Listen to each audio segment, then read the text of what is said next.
What is going on, guys? Welcome back to the channel. If you are new here, my name is Bruce. This is what's popping, and in today's video we have a pretty epic unboxing. Let me just grab them quick. Real grunt. It is the 10-inch life-size Babu Frik from Star Wars Rise of Skywalker.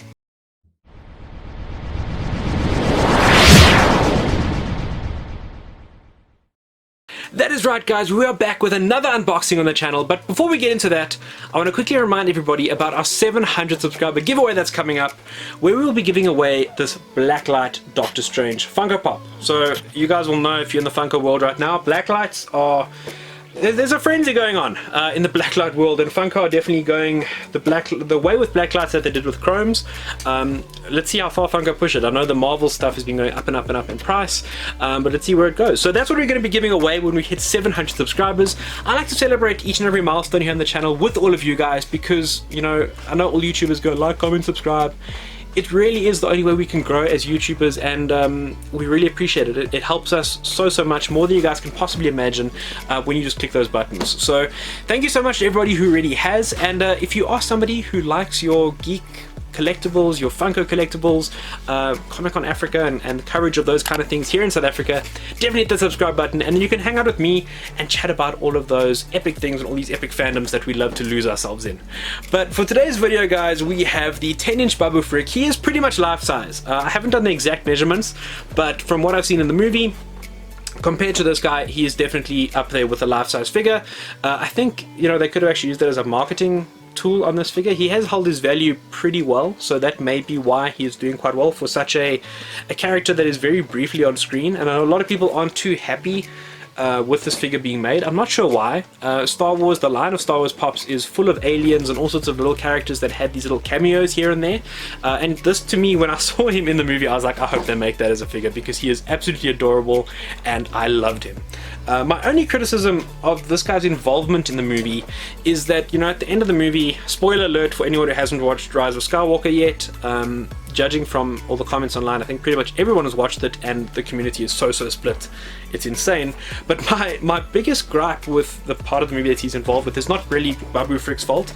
It's just that C-3PO does get his memories back at the end, and I feel like that diminishes the sacrifice that C-3PO made. The whole point of that scene and what made it so heart-wrenching was that you knew he was really giving something up, and then the fact that he just got all of it back, you know, it's this kind of happy ending society that we're driven in, that everything has to have a happy ending, whereas I think it would have been far more impactful for C-3PO to have actually made that sacrifice. But that's my own opinion on the movie. Let me know what you think about The Rise of Skywalker in the comments down below, guys.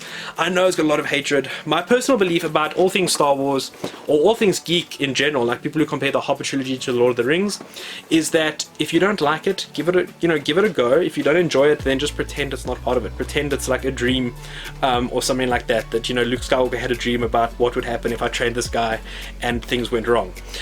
So that's my thought on it. If you don't like it, just it's a fantasy world, so lose yourself in it anyways and have fun with it, and if you don't like part of it, then just don't engage with it. That's my personal view. But let me know in the comments down below. I love hearing what you guys have to say, and chatting about, you know, geek culture, Star Wars, Lord of the Rings, Game of Thrones, Walking Dead, Marvel, DC.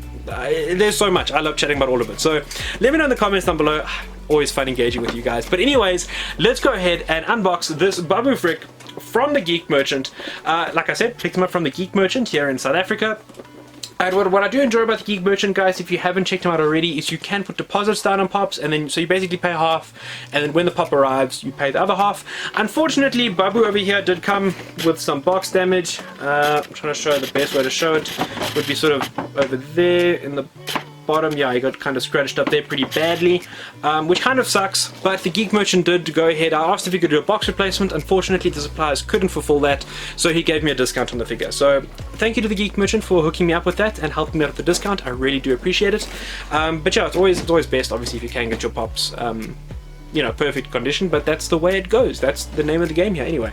So yeah, guys, definitely check out the Geek Merchant if you haven't already. He's got WhatsApp groups and a Facebook group, and I'll leave links to it down below. You can go check it all out and get involved and join those groups there. There's like a chat group, and there's also a like, not auctions, but he'll get in like some really cool figures in a limited amount, and then they'll sell it on the group. So check it out. But anyways, let's have a look at Babu Frik. Now, what I love about this figure, I don't think there's a single video where I haven't spoken about detail in figures, and he's not a very detailed figure. There's not a lot to him, you know. He's got the nice little utility belt there.